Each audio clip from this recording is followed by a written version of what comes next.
I want to briefly address the Steve Jobs and Apple situation. And I know that on the last show we talked about Steve Jobs as an innovator. On the bonus show we discussed his accomplishments compared to Bill Gates' accomplishments and a number of other issues. And there were a lot of very sentimental, in retrospect type of things done.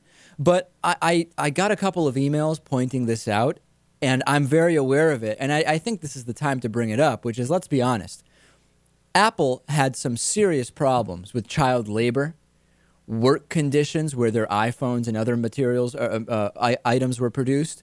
It wasn't clear that they weren't using conflict minerals mined by African children's own hands in some of the products that people love and buy in the United States. So we have to be honest that for all of the great things Steve Jobs came up with idea-wise, he was still involved with a company that was literally built on the back of Chinese workers, many of them children, many of them enduring these incredibly long shifts, the possibility of brutal penalties for mistakes that they make on the job. Apple's factories in China have regularly employed young teenagers, people below the legal work age of 16. Technically, it's not Apple's factories. It's Foxconn.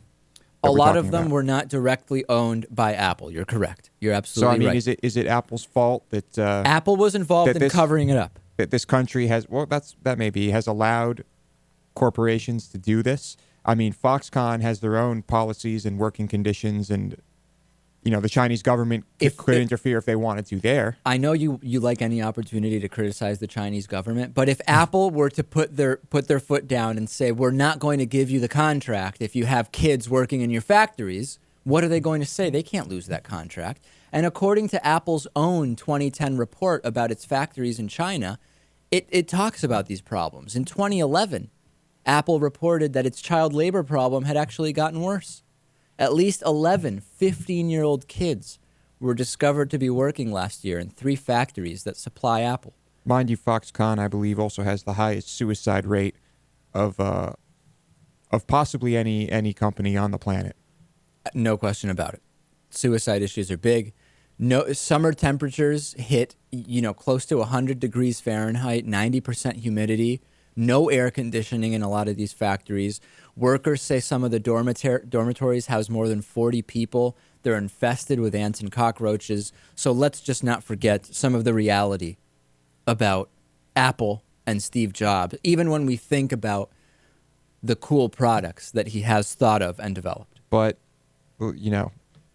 try to find an American electronics company that isn't doing the same thing. All right. Speaking of almost electronics, everything is manufactured in another country. You know this. Yes, that's very true.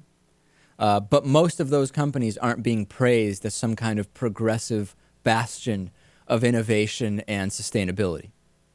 I didn't know Apple was praised for sustainability. I wouldn't say they're praised for sustainability. If you talk to a lot of end users, there is a perception that Apple, and a lot of this is a psychological thing based on just the way their products look, being white and the smooth edges, that they are produced in a more sustainable manner when they're essentially indistinguishable from any other random electronics product.